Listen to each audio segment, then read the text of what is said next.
Tren berinvestasi di pasar modal, khususnya investasi saham, semakin ramai diminati masyarakat. Hal ini terbukti pada kuartal I 2021. Bursa Efek Indonesia (BEI) mencatat pertumbuhan investor mencapai sebesar 27%. Kendati demikian, masih banyak masyarakat Indonesia yang mempertanyakan apakah investasi saham sama dengan berjudi atau tidak.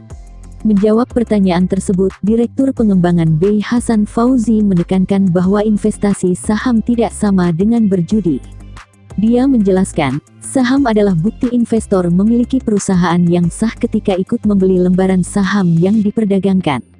Investasi saham sama dengan memiliki perusahaan, bermitra bersama pemilik perusahaan lainnya dengan tujuan agar perusahaan mengembangkan usahanya dan investor dapat memperoleh keuntungan usaha di masa depan, katanya melalui keterangan tertulis, Jumat tanggal 30 April tahun 2021. Lebih lanjut kata Hasan, investasi saham di pasar modal pada dasarnya bukan merupakan bentuk transaksi yang dilarang secara syariah, karena bentuknya berupa jual beli dengan harga yang terbentuk dari proses tawar-menawar secara berkesinambungan atau akad bai al-musawamah. Selain itu, ketentuan syariah terkait investasi saham juga telah tertuang dalam Fatwa Dewan Syariah Nasional Majelis Ulama Indonesia, Desen MUI, nomor 80 tentang penerapan prinsip syariah dalam mekanisme perdagangan efek bersifat ekuitas di pasar reguler bursa efek.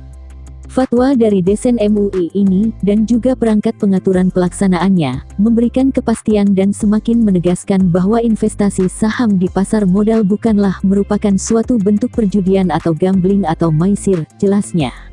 Hasan mengatakan bagi investor yang ingin berinvestasi dengan memenuhi prinsip syariah, dapat mengikuti mekanisme transaksi jual beli di bursa atas saham-saham. Mekanisme tersebut ditetapkan ke dalam Daftar Efek Syariah, DES, yang secara berkala setiap 6 bulan sekali, ditetapkan oleh OJK bersama Desen MUI untuk menjadi pilihan investasi dari para investor saham syariah. Untuk terhindar dari potensi kerugian dan segala bentuk spekulasi atau garar, bursa menganjurkan kepada investor yang berinvestasi di pasar modal, selalu didasari dengan rencana keuangan, serta tujuan dan strategi.